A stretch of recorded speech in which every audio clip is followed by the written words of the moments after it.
President Trump says Memphis, not Chicago, will be the next city where he deploys the National Guard. I want to bring in senior NBC Homeland Security correspondent Julia Amesley. Julia, you've been talking about Chicago. But what's happening now? What can you tell us? Well, it's because we keep getting these two things conflated, and it's not really our fault, Chris. It's the fact that the White House is conflating crime and immigration crackdowns. And what's happening, we understand, is now this seems to be splitting, at least when it comes to Memphis. What the president has spoken about so far is about sending the National Guard into Memphis because he has been prohibited from sitting into places where they aren't wanted, as a judge found that they were not allowed to do in L.A., and that's kept him from doing it in Chicago, where we've seen some pushback.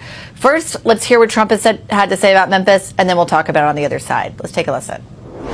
The mayor is happy. He's a Democrat mayor. The mayor is happy, and the governor, Tennessee, the governor is happy. Deeply troubled. We're going to fix that just like we did Washington. I would have preferred going to Chicago. You got Chicago and all these other cities that say, the people we interview them, they say they want the National Guard. They want safety. In Memphis, they want it. So why not just go anyway? The Democrats don't want it.